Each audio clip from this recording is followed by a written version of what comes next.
Go. All right, we are all the way live. Hello and welcome to my graveyard. I am your host of the evening, the Cemetery Man from Salem, Mass. Always taking names and kicking candy ass. Live in living color here with you on the Ram Nation Radio app, Facebook Live. Actually, no, it's YouTube Live. I always get that wrong. I don't know why, but I don't know what it is about YouTube Live. I can't get that right. I don't know why. Because I'm on YouTube, I'm defending myself against Capo, whatever. But, I got a big action-packed show today, ladies and gentlemen. I hope everybody had a nice turkey day.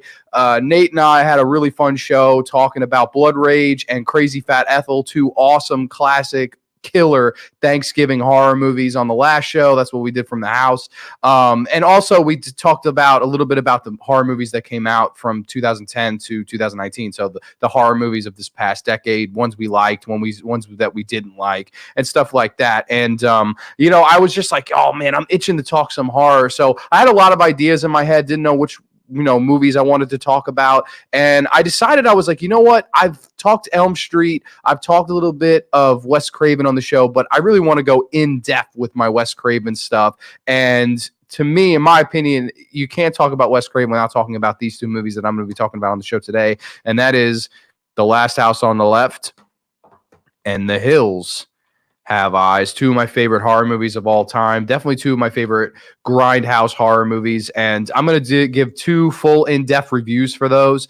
As the show goes on, that's going to be like the bigger portion of the show. And I actually also have a crazy bunch of packages right here. I've got a package from Amazon. I've got, another package from Amazon. You could say I went did some Cyber Monday deals. You could say that, made some Black Friday deals as well.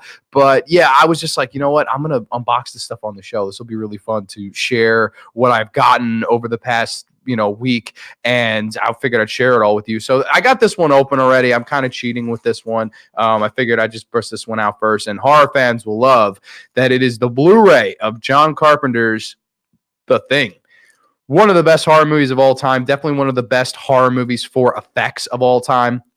I believe it or not, to this point, I only had owned a really crappy DVD version for this movie, and I was like, I need the upgrade here. Like, I desperate needed the upgrade. And I know Scream Factory has the really cool special edition. It's like $35. There's a steel book of that edition. There's just a regular edition. It looked nice, I won't lie, but I don't know. I'm kind of just about getting the movie in HD. I've seen all those features. I've seen all the documentaries for it, interviews to Kurt Russell, John Carpenter. I've seen most of that stuff on the internet before, so I figured I was like, screw it, And even the DVD I have of this has the documentary in the making of this movie. So I don't know, that I was just like, you know what? I just want the upgrade. I want to see this movie in all its HD glory, and man, I can't wait to bust this one open. Of course, all of these are still going to be sealed, but yeah, I can't wait to get to watch this one. This is always a December watch for me because of the snow atmosphere of the film. And I don't know, I was just like, I have to pick this one up on Blu-ray. This is one of those movies that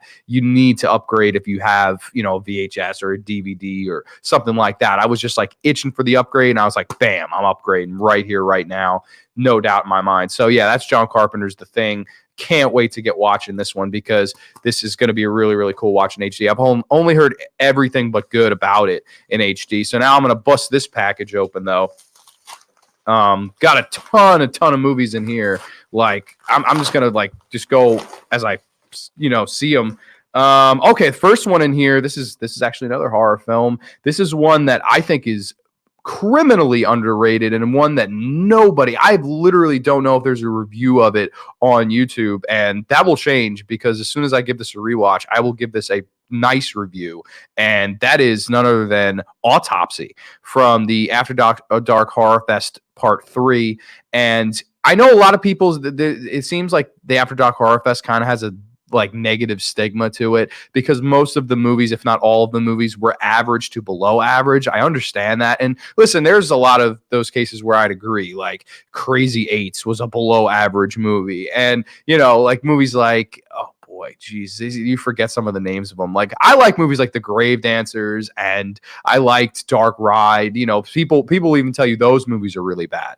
But I don't know. I really enjoyed the After Dark Horror Fest. I especially enjoyed the concept of having all these up and coming filmmakers make their own original, unique horror film in the modern day, because we really need more of that in the genre. Like, we have so many remakes, so many sequels, so many paranormal movies that try to be like The Conjuring or are a part of the Conjuring universe. And I feel like after a while, I'm just like, damn, like, you know, that's all well and good, but I just want to watch something different. I want to watch something unique. I want to watch something that I've never seen before. And a movie like Autopsy is a really, really awesome addition to the After Dark Horror Fest. It's basically this awesome little movie in a hospital, and it stars Jessica Lowndes, who's beautiful, beautiful actress, really, really good actress too. And I believe Robert Patrick from T2 himself, yes, the T1000 is actually in this as the main heel, which is really cool. And it's basically Jessica Lowndes and all her friends. One night, like, one of them gets like really sick, and they bring him to a hospital. And basically everything in the hospital is not what it seems. And then everything just keeps escalating, and you get a really backcrap crazy finale, really, really good gore effects. And I don't know, like, I for a while, I remember when I first watched this one, the first like 20 minutes, I was like, oh man, I feel like I know what I'm in for. And honest to God, the answer I got was very different. I did not know what I was in for. This was a really cool movie. It took a lot of awesome twists and turns to it. And I thought this was really, really well done. I believe it was directed by, let's see, Adam Garash. I don't know if I'm saying his name right, but I thought he did a really, really nice job with this movie. And I don't know if he's done any other work, but I really, really appreciated this one. I really want to pick this one up. I know they have the sets, like you get the, you know, one pack of these for $7. You get all of them. I don't know. I'm just like, I wanted the special, like its own edition, because this is the one that really I thought was the best of that particular year. The After Dark Horror Fest Part 3. Sorry, I get a little tongue tied. You know, try to say that 3 times fast. And I don't know. I just really, really enjoyed this one. I thought this was a lot of fun, and I really want to revisit this one. So this is one I will definitely be revisiting sometime soon in the near future. And here we got some more in here. Let's see. Okay. I think we got, this is an anime. If anyone's anime fans, I actually have lately been getting really into Studio Ghibli films. I got Norman's attention. This is When Marnie Was There. I have not seen this. Oh man, my producers are running in circles. This is awesome. I may have gotten a really good one here. I don't know. I've to all my listeners. Oh, Hannah's saying it's average. Okay. Norman seems to really like it. I can't hear you, babe. But yeah, I have very recently been getting really into Studio Ghibli films. And by the way, I'll preface this by saying, Kappa, this is not a video intended for kids. Don't find me $42,000. Okay.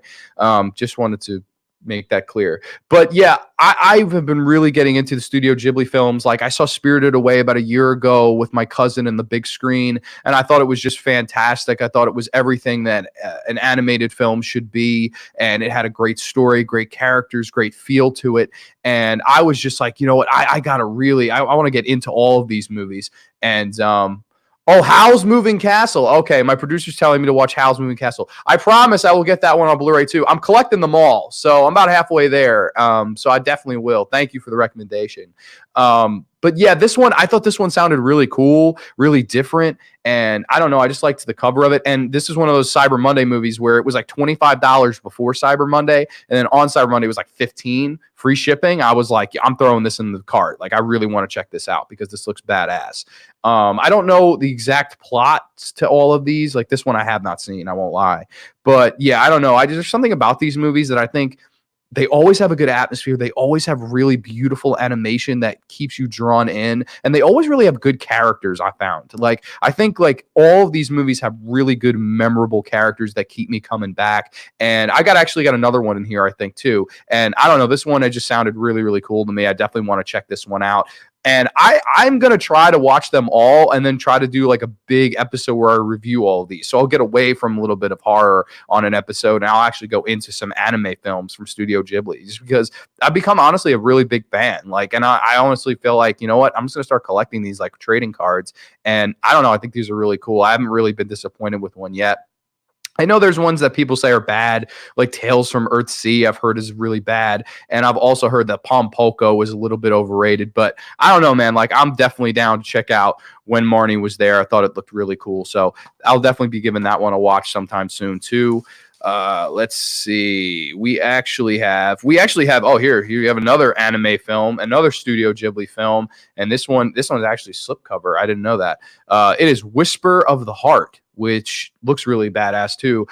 This one I actually do know a little bit of the story too. I think it's like this girl and she really likes reading and she likes writing and stuff. And she comes across this boy that also likes to read and write and stuff. And he basically is like the school bully, but she finds his sensitive side. And I don't know, it just sounded really cool. And like basically the stuff that she starts writing starts coming to life. And I was like, yo, that sounds like a really cool movie that I would really like. And this one comes from us from Yoshifumi Kondo, which I don't know. I don't know who Yoshifumi is. And this one was When Marnie Was There was Yoshaki Nishimura. These names, they can get me, I swear. But yeah, man, I just thought this one sounded really cool too. I was like, damn, like I want to check out some more Japanese anime. And Whisper of the Heart sounded like a really, really cool one to me.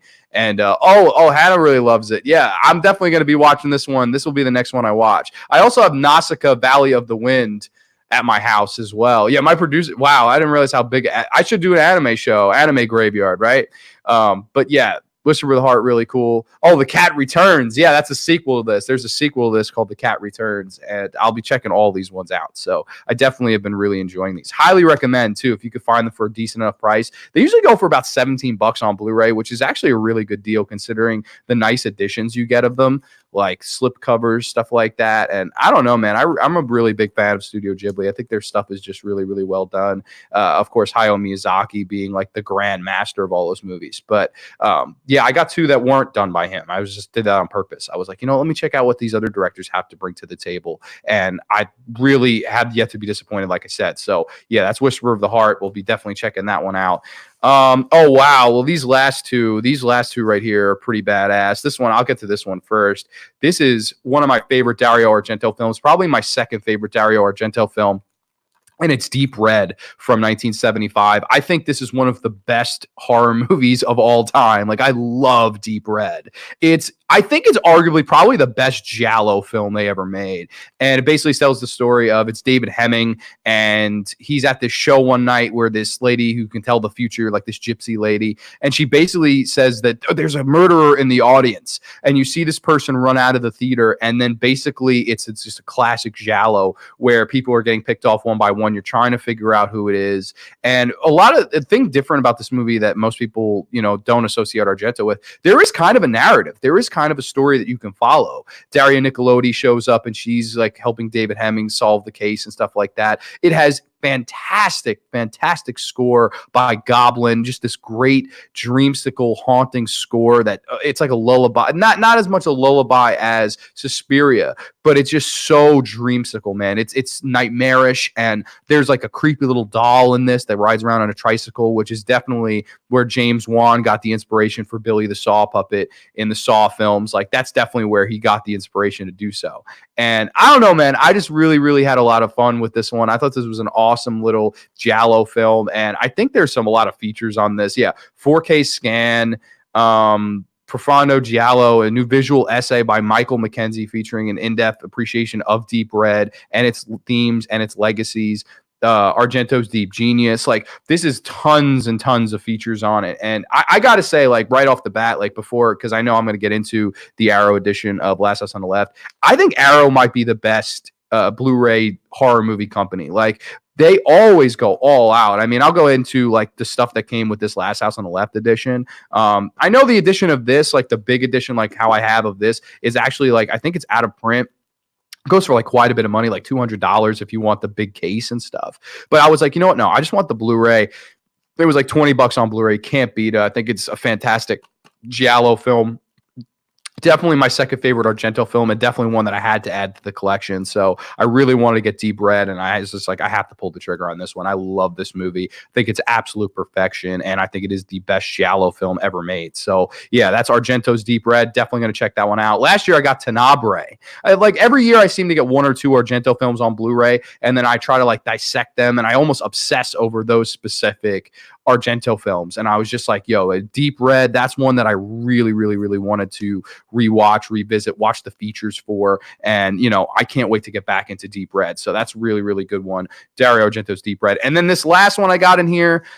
Oh man, this is one of my favorite movies of all time as well. Aren't they all? But this one I've actually really wanted for a long time, and I just really couldn't pass it up. I know it was a little bit expensive, but I was like, you know what? I've got to pull the trigger on this one. It is the Criterion Collection edition of Mulholland Drive, written and directed by the legendary David Lynch. In my opinion, this is his magnum opus. I think this is one of the most amazing modern day films of the 21st century. I think this is like one of those movies where I know people have tried to dissect it, people have tried to analyze it, but I think it's best left just to your imagination and your own interpretations. I've heard and read over 50 interpretations as to what this movie means.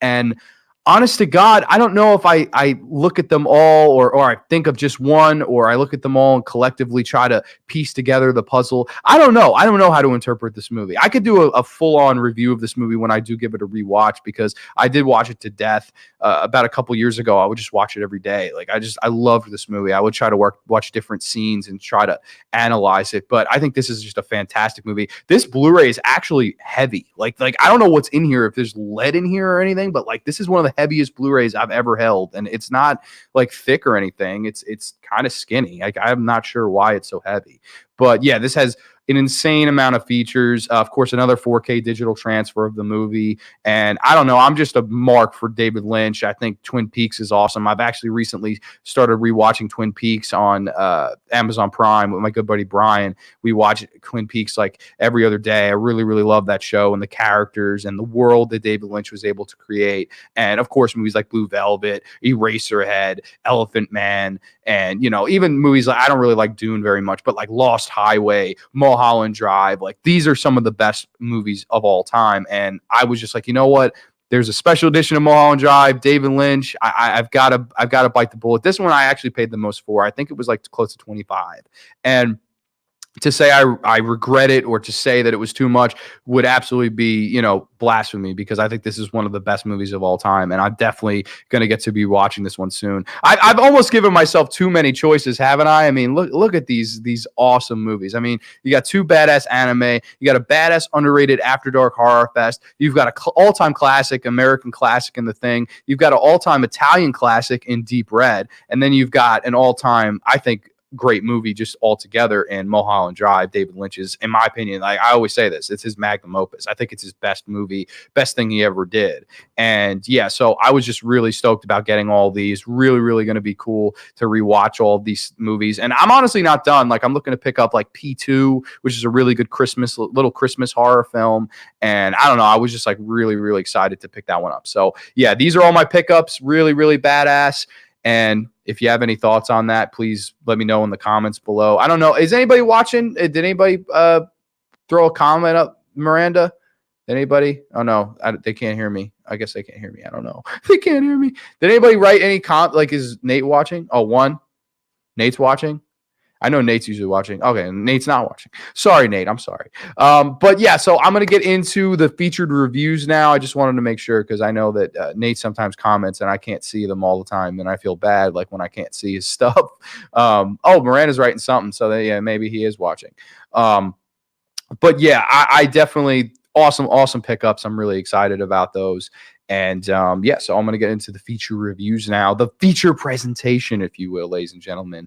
And I spent a long time trying to figure out what to do for the show this week. And like, I really wanted to do this only because of the impact that these movies have had on me. Pop It, Lock It, Thanksgiving. Oh, hell yeah, Pop It, Lock It. I love Thanksgiving.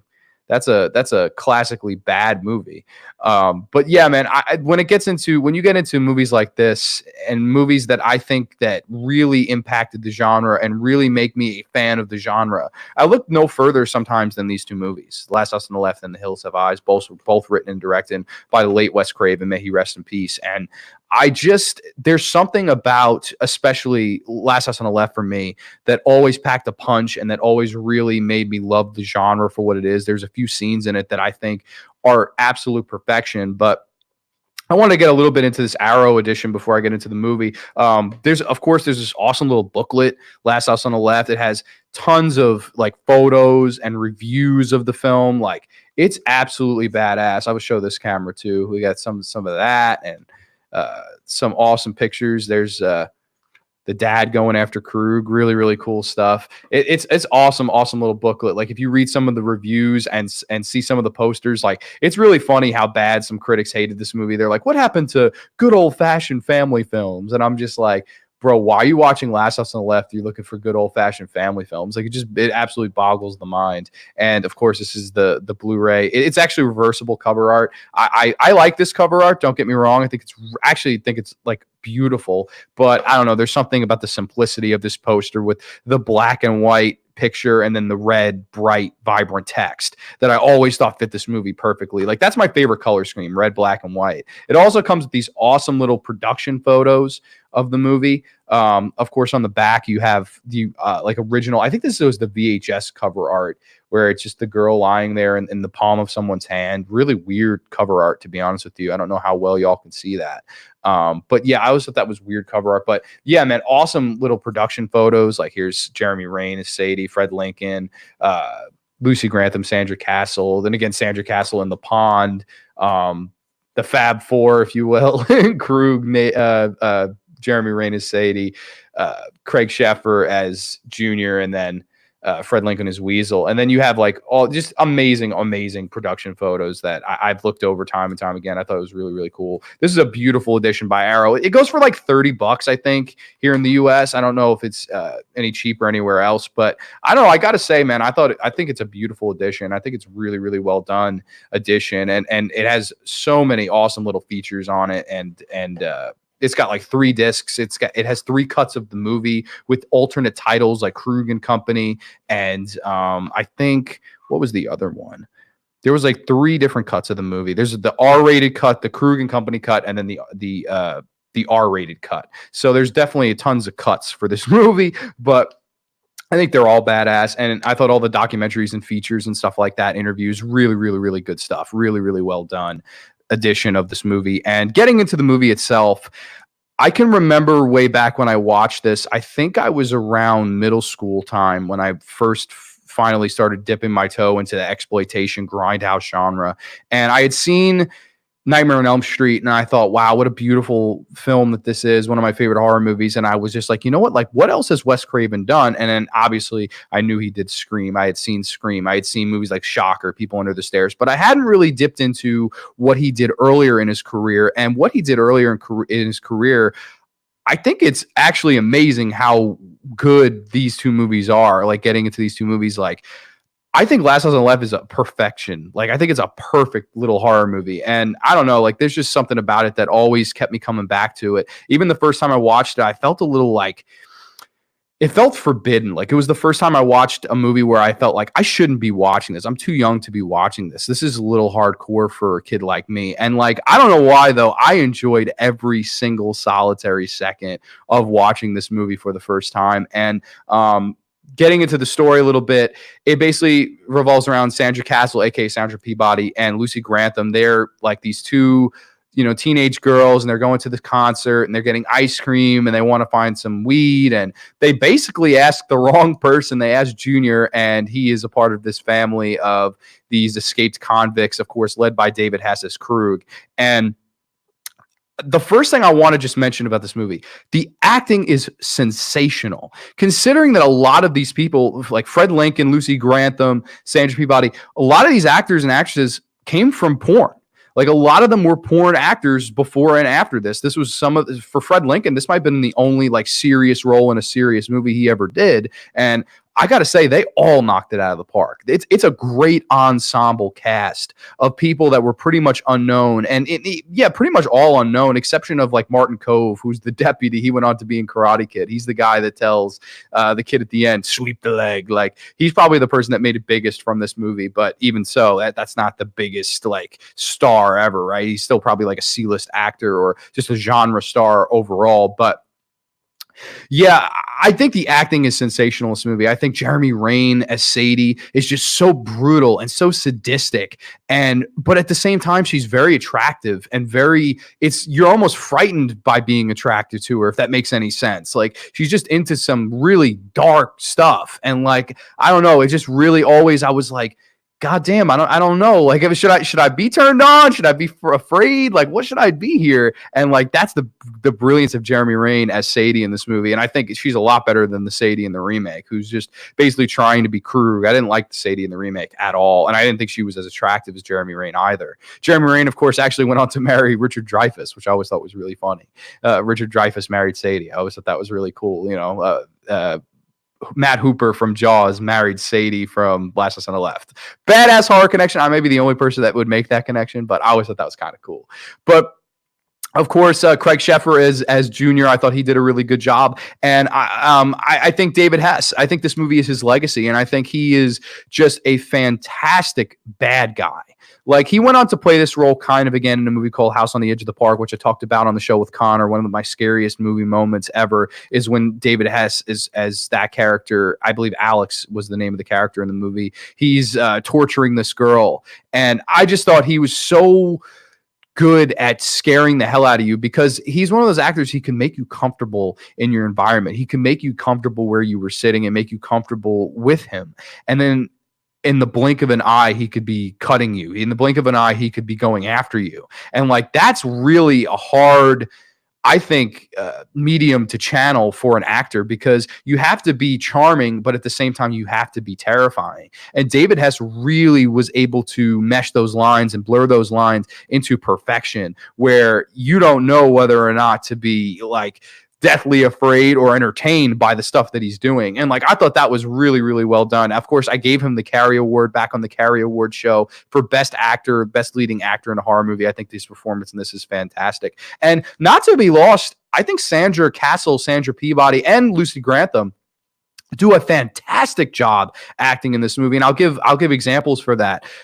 So basically, these girls get intercepted by Krug and and his gang, and they're driving along the road. Their car breaks down, and they go into the woods. And basically, the next like 20, 25, almost 30 minutes is them being tortured psychologically, physically, mentally, and to the point where David Hess just absolutely just crosses a line where you as the viewer become so uncomfortable that we don't know if I don't know. I think a lot of people can not forgive this movie for the lines it crosses. I can personally, but I can understand someone who wouldn't.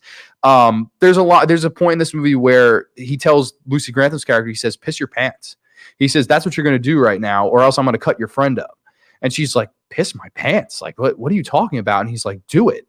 And she actually does it just so her friend doesn't get cut up and stuff. Like, that's a dark place to go in a horror movie. That's not somewhere that a horror movie usually goes. Like, and Sadie's getting off on, Sadie's loving it. She's like, she's doing it. She's laughing her ass off. And I'm just like, that's disturbing, man. Like, that is truly, in my heart of hearts, one of the most disturbing scenes ever.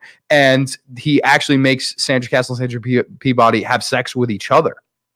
And where I think Lucy Grantham does a great job acting is they're both kind of stripping, and Sandra Castle, she's a virgin, and she's not, she's just this one of those girls that she's just starting to experience womanhood, and before our very eyes, it's being taken away from her.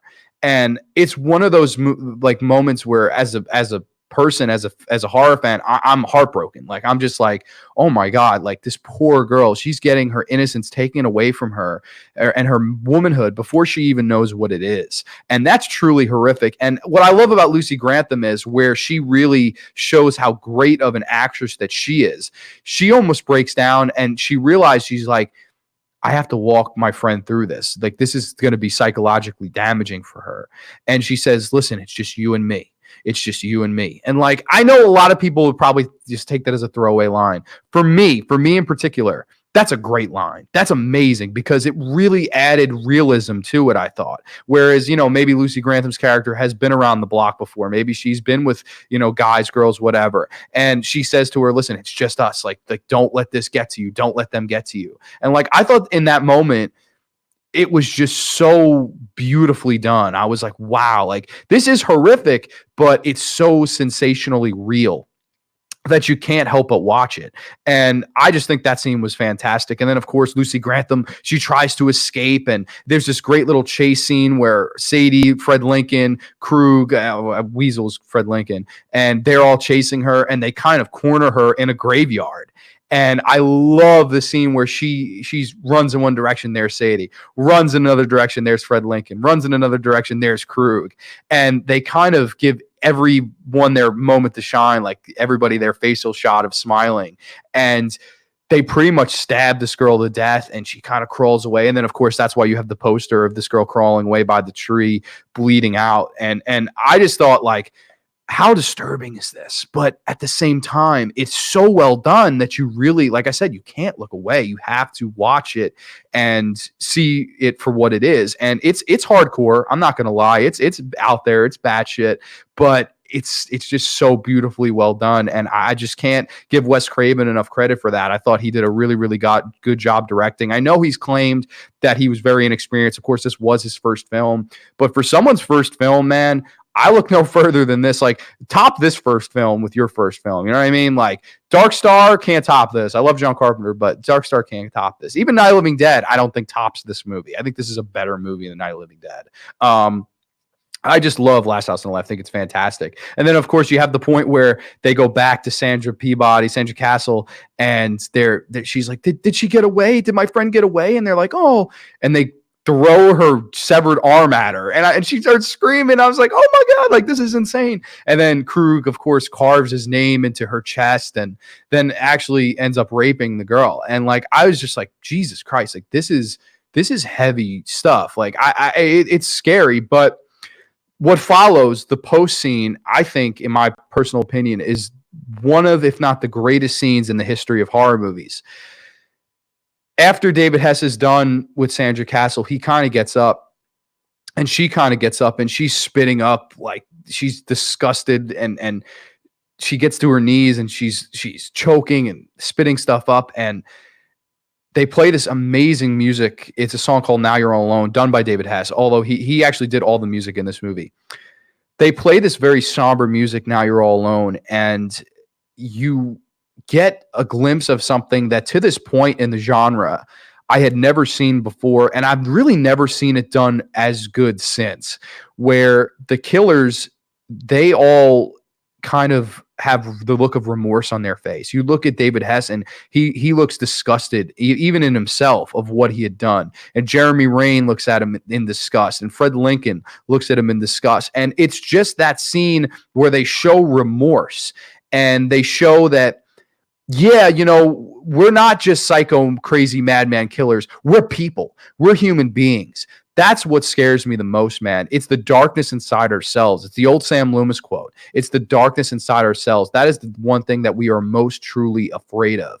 And that hits home for me. Really, really does. Like, I thought that was a brilliant, beautiful scene in this movie where the killers themselves are horrified by the acts that they've committed, and there's no going back. And I just thought it was amazing. And also, not to be lost, Sandra Peabody's performance, where she walks away from them. And in any lesser movie, she'd run away from them and try to escape them, and it'd be another chase.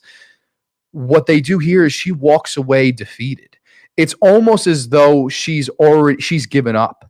And that's horrendous. Like that's horrifying to me. That is true horror at its best, because she's given up the will to keep going. She is given up. She's literally walks into this little pond and just stands there and is waiting for Krug to shoot her. And like, to me, the power of that scene is just absolutely incredible, because you can't do that over. You can't replicate that. That's lightning in a bottle, because it was in that moment there, she gave up. She had no will to live anymore. And it wasn't the impact of the death. It was the impact of her just giving up and just saying, I throw in the towel. You've taken everything from me. I'm not moving on from this. Go ahead and kill me if you want. And I know in that remake, which I have a lot of problems with that remake, I think it's way too Hollywood. In the remake, they do the opposite. She gets raped and then she escapes and runs back and swim. She's a swimmer. Stupid in my opinion, but I don't know. Like, I think it's so well done here, and that's the thing that I think a lot of people miss with this movie. Like, they always mention the revenge, they also always mention the rape, but I don't know if they always mention the scene that is really the most powerful, and that is the remorse that the killers show. And it's one of those scenes that you can try to recreate it, but you can't, even if you tried. Like, it's one of those things where it's lightning in a bottle, and I think this entire movie is like that. Just one of my favorite scenes in the history of the genre. And then, of course, you have the killers. They knock on the door of Mary, who's Sandra Castle's character, Mary Collingwood. They knock on the parents' door, not knowing that it's her parents, and they stay the night for dinner. And basically, through the son having withdrawals from the heroin that Krug has him addicted to, they find out that they killed their daughter. And then it's their realization and their, idea of what would you do to, someone who killed someone that you loved. And the parents fight back and they set house traps, like just like Macaulay Culkin Home Alone, like they set some extreme traps. And I also love that Fred Lincoln and the mother, she's kind of seducing him and she's just like, oh, tie your hands behind your back and I'll give you a BJ, right? She basically bites the guy's penis off, and it's one of the most insane it's one of the most insane scenes in the history of horror movies. Like, it's absolutely crazy. And that scene kind of bam, like it throws the third act into motion. And David Hess in this final act is sensational, like where he's taunting Mr. Collingwood. He's like, he's like, come on, punch me in the face. See, let's see what you got. Punches him in the face. He's like, ooh, he goes, you're almost as good as Sadie. And I mean, he's just such a good antagonist, and he hits him again, and then he's just like, come on, that's all you got? And then he low blows the guy, and he's like, come on, Doc. He's like, your daughter was a lot better fighter than you are. He's like, she took a long time to kill, but you're going to be real quick and easy. And like, it's just great. Like, I don't think anybody could play Krug other than David Hess. I think he was fantastic in this role again. And then his son Junior, he pulls a gun on him and he's like, I'll kill you, Krug. Stop it. You have to stop this right now. And David Hess, unfazed by, he's like, I want you to take the gun. I want you to point it like that. He's like, you see that little knock in the back of the gun? He's like, now I know you could. He's like, stop shaking. I know you can point that gun. Like, he's just so good. Like, he's unfazed. He has a gun pointed in his face and he's like, not about it. He's like, listen, like, you don't scare me. And that's the thing, like, Krug never sold anything. He was just this remorse. Well, I guess he did show remorse, but he was just one of this villains that you couldn't help but be entertained by him. He's just a great, great heel in this. I can't, understate that or overstate that enough, I should say.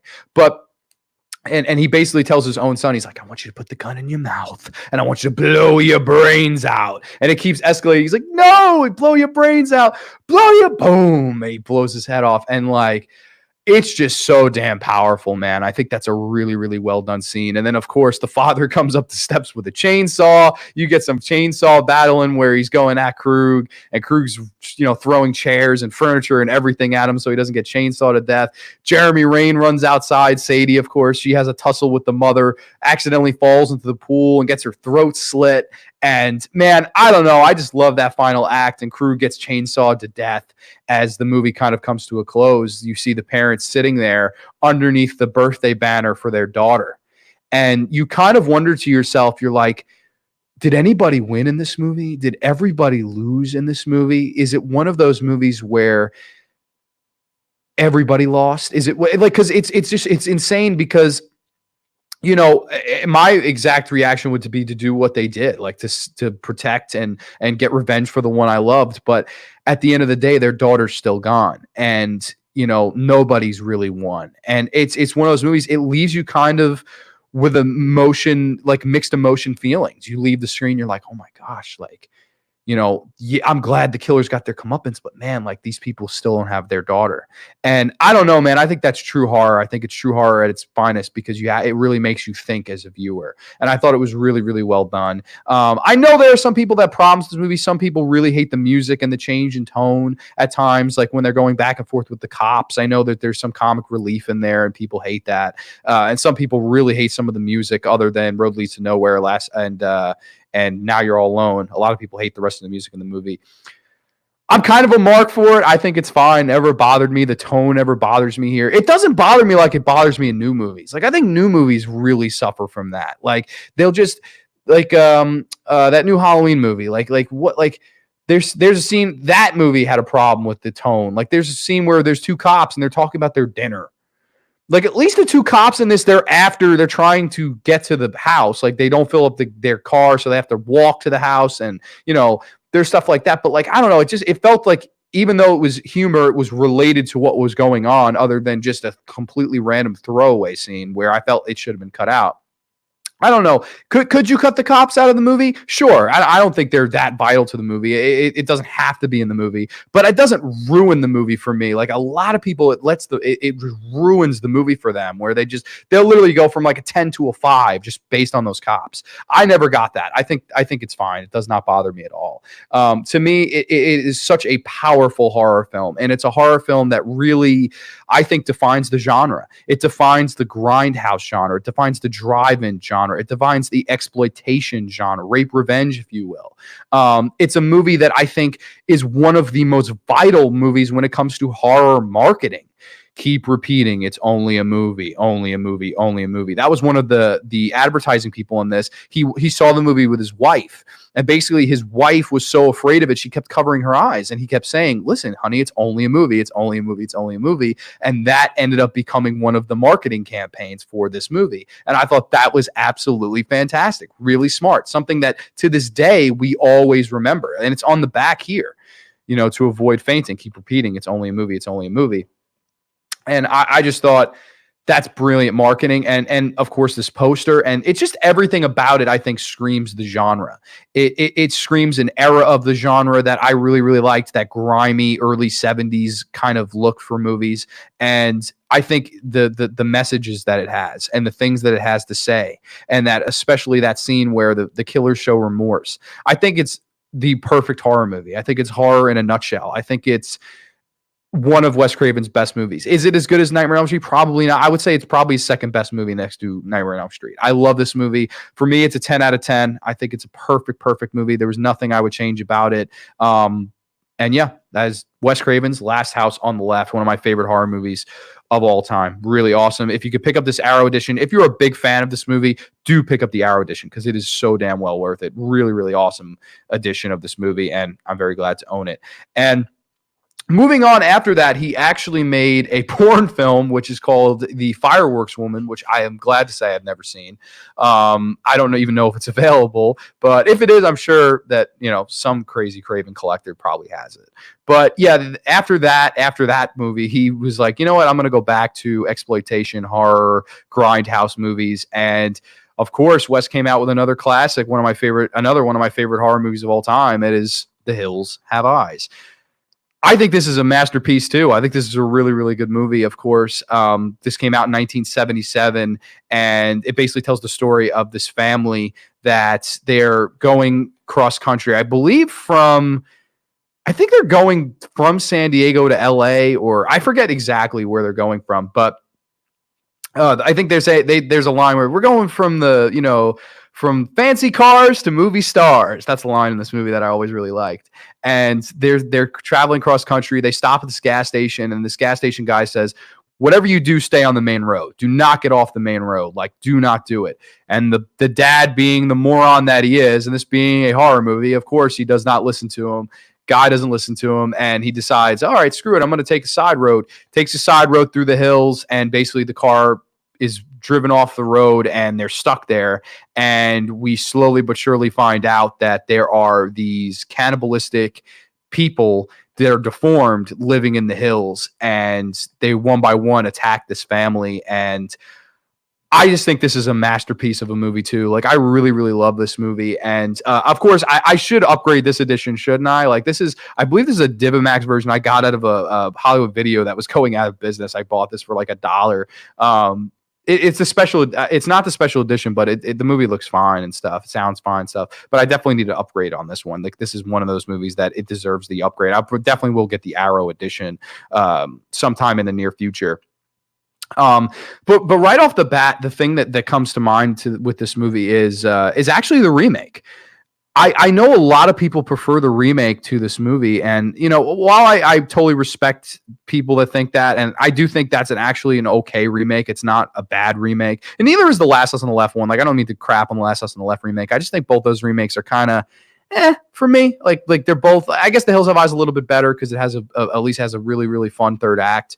But this movie overall, I don't think that remake captured anything that this movie was able to capture. And I don't think any of the mutants in that movie had anything on this guy right here, Michael Berryman. See, what Wes Craven, what sets him apart from that remake and what sets this movie apart is he got real people with real deformities to act in this movie.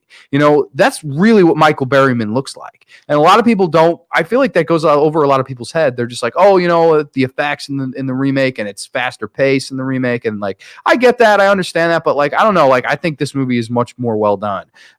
It has a better exploitation grindhouse feel to it. I think it has much better acting. I really like the acting in this movie. Of course, the Bobby character, I thought he was an awesome actor. Ruby, I thought Ruby was a really, really cool character. Papa Jupe, of course, who I thought was really, really badass, like lead heel. And then, of course, Michael Berryman as Pluto. I thought he did a really, really good job, too. You have one of the best horror taglines. I actually have the little mini poster in my room of the poster. One of my favorite taglines of all time: a nice American family that didn't want to kill, but they didn't want to die. And like, that's this movie in a nutshell, because they are a nice average American family and they don't want to kill, but when the chips are down, you have to kind of nut up or shut up. And this is one of those movies where the people over time, they have to, nut up and they have to face these crazy hillbilly cannibals in the hills. And I always thought that was a really, really cool premise for a movie, really, really good idea. And I don't know, the scene that always got me the most was the scene where the people like I think it's Mars.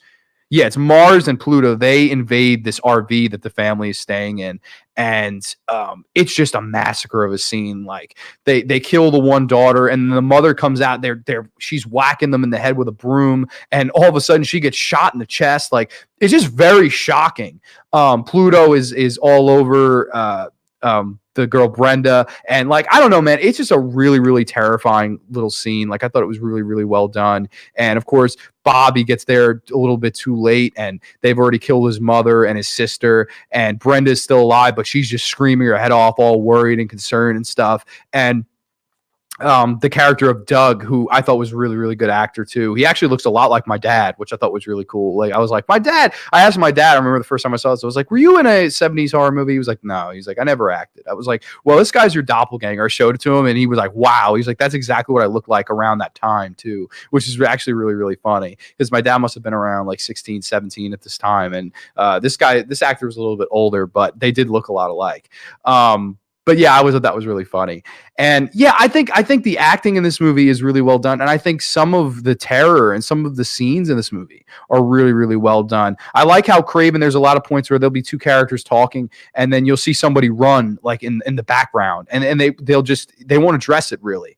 I thought that was really good. Like the opening scene where Ruby is asking this gas station attendant, she's like, "Oh, could you take me with you to the city? I want to get out of here." And you see this guy in the background just run away, and you're just like, "Oh my god!" And they never really go back to that. You don't really find out who that was or anything like that. But there's also really some statistics stuff in this too, and I really like the lines that Wes Craven is able to push here. Like they kidnap the baby, and they kind of start hinting at, "Oh, we're going to eat the baby for Thanksgiving meal or whatever." Like it's dark. Like, and I love Papa Jupe. He kind of cuts a promo after killing the dad, and they burned him alive, and he's like, "You think this is over?" he's like, well, it's not. He goes, I'll eat the brains of your kids. And it's just a great promo. It's almost like they break the fourth wall, although he is looking technically at the burnt corpse of the father character. And he's like, I'll eat the brains of your kids. Awesome little scene. It's like he's cutting a promo on his ass. I thought that was really cool heel moment. And another scene which really always terrified me in this one was the scene where Brenda and Bobby, they decide, we have to bait these bastards in somehow. We're going to have to bait them in. And they put their own mother, their own dead mother, in a lawn chair, like out in the open, to get them to like kind of go towards it so they can trap them. And like, just think about that for a minute. Like, imagine using your own mother as bait, your own dead mother as bait for these crazy hillbilly cannibal people to go grab the bait, and then so you can get away and try to kill them. Like, that's some dark shit. Like, I remember the first time I watched this, I was like, holy crap. Like, that's dark. Like, why go there? But they do. And man, I got to say, I thought that was really well done.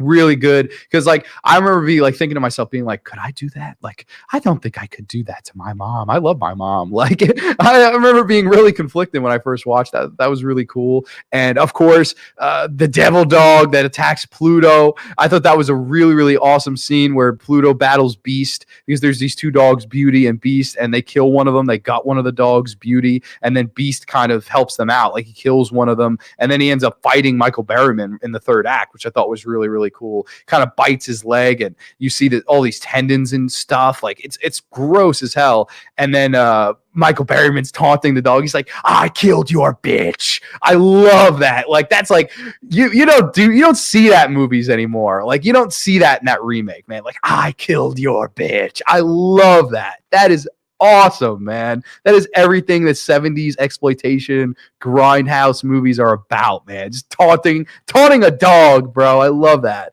And of course, in the sequel, the dog has a flashback, which was actually pretty terrible.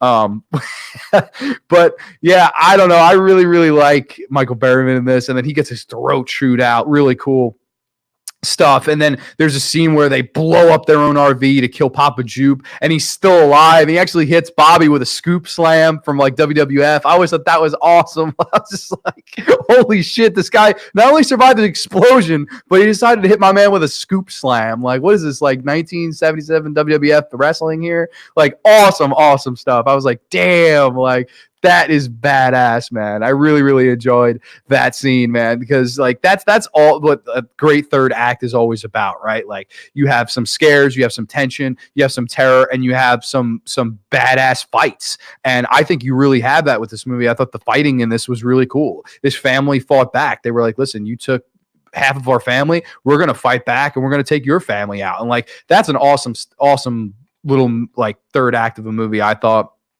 And I always really liked the Doug character trying to get the baby back. And he's throughout the whole movie, he's kind of the laid back guy of the group. Like, he's definitely the moral compass, I would say. And to see him finally snap and be like, that's my kid. Like, I am not leaving here without my kid.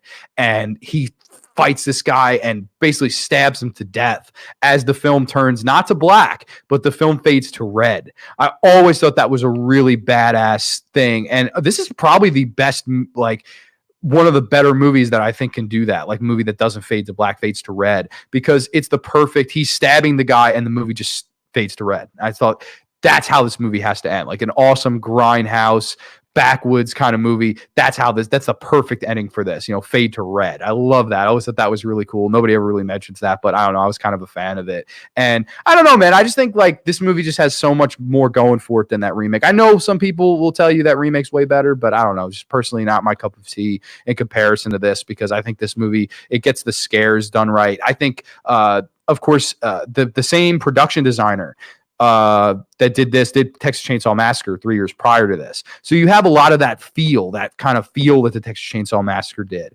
And like, not many movies have that feel as done as well as this one. And I think a lot of it is due to the production designer. And again, I got to say, I think Wes Craven, even from One Film On, he really grew as a filmmaker. I think he does a really good job directing this movie. It's terrifying in scenes. It's suspenseful in scenes. You care about the characters, and overall it has a great atmosphere. I think it's really good looking film. I really would like this. I know this one has had tremendous problems like with being released. Like I know Midnight, I think is Midnight Series or Midnight Movies, some company like that, Midnight Madness it might be. They released this on Blu-ray, and I heard it was like it looked worse than the DVD, so I held off on getting that. I never got that Blu-ray, and then finally Arrow did it justice and got made a special edition. I believe they also have a special edition of Part 2, which I'm sorry Arrow, but that's a joke. You should never have released that on. If you sold 100 copies, I'd be stunned. But you know what? I could be surprised. There are people that just want to own every Craven film and especially special edition Craven film. So maybe it's sold like hotcakes for all I know. I don't know. But yeah, man, when I think of true horror, I think of a movie like The Hills Have Eyes. I think this is an excellent, excellent film. Again, like great scenes where they're taunting this family, like they CB radio in. I love this. This is one more scene I want to talk about before I finish this one. They're in the RV and they're like calling for help on the CB. They're like, please help us. And they're like, what is your location? And he's telling them all their location. He's like, what is your line of defense? He's like, oh, I have a gun, but I have 2 bullets. And he's telling them all of these things. And then they're just like, what we need you to do is go outside and stand on your head. And it basically ends up being it's Pluto and Mercury. It's all of them taunting them, basically finding. And so they basically give away all their stuff. Like we have 2 bullets. They give away their line of defense to these cannibalistic hillbillies, and like I just thought that was awesome. I was like, damn, like that is how it's done. I know a lot of people, they never mention this part of the movie too. I actually would like to mention the origin of them. In the remake, it's like they're all mutants because of people dropped bombs and stuff. I thought that was really lame. Always did, always will think that's really lame, really weird excuse. This movie though, I thought was a lot better excuse where the gas station guy is actually the father of all these people. And his wife gave birth to Jupiter, and Jupiter was like born just like huge and deformed and psychotic. And, he ripped her apart and stuff. Like, I was like, damn, like, got you. I was like, damn, like that's a weird, badass origin. And he's like, he basically grabbed a whore and ran into the hills, and that's how the whole family started. It's just this guy who was born all deformed and started his own inbred family in the goddamn hills. And I was just like, damn, like that's actually like really cool origin, I think, for a horror movie, especially a 70s grindhouse one. I know people don't like that. I've actually heard of quite a few people. The few that do talk about it usually hate that, and they like what the remake did better. I don't know. Not one of those people though. I think this did it perfect in my humble opinion. I really, really like how they tackled that part, like the origin of these cannibals and stuff like that. And I thought it was really, really well done. As for the sequel, this, of course, I always thought it was bad. The remake, I think it's a good movie, but I think it's just so overhyped. Like, I think people like they really, really love it. And like, I don't know, I'm just not one of those people. I think it's good, it's solid. Alex Aja does a great job directing, but I don't think it's better than this movie at all. Like, I don't really, I'll hear an argument, but I don't see the argument. You know what I mean? It's just one of those things. I don't know. I may be blinded by nostalgia, but this is another one of those horror movies. When I first saw it, I was just like, this is an amazing masterpiece of a film. And it's one that, again, I think it defines the horror genre. This may be the first episode I ever do this. I'm going to give this a 10 out of 10 as well. I think they're both 10 out of 10s. And for completely different reasons. I think Last House has a lot of messages to say. I think it has a lot to give in the acting department, a lot to give in the exploitation world of rape revenge. Whereas this movie, it's just grindhouse. It is exploitation. It is, kind of revenge. But I think there's just so much going for this movie too, where it's production design. Again, it has good acting, really, really good direction. And I like that it was shot on location. It's not a movie that was shot on a soundstage, not a movie. It really does look like they shot it in the middle of the hills, and I think that really adds a lot of aesthetic, and it adds a lot of realism, and it adds a lot of genuineness to this movie. I think this is a masterpiece. Absolutely love it. Absolute classic, 10 out of 10. So this has got to be the first and only Graveyard Show that I've ever given 2 10 out of 10s to the 2 feature movies that I reviewed. That's actually pretty incredible. I'm actually happy I did so. It was a lot of fun talking about those movies. And I got to say, just overall, as Wes Craven as a filmmaker, I think he's one of the best ever, and I'll definitely get into more of his movies in the near future. Like, I want to talk about Shocker. I did an episode of Shocker, but it got erased, actually. I remember Matt and Tyler felt so bad. I did a show on it, and then all the audio got screwed up on it, so that's basically like the lost episode of The Graveyard. But that doesn't mean I can't talk Shocker in the near future. The People Under the Stairs, one of my favorites. I did a show on Scream. I did a show on Elm Street.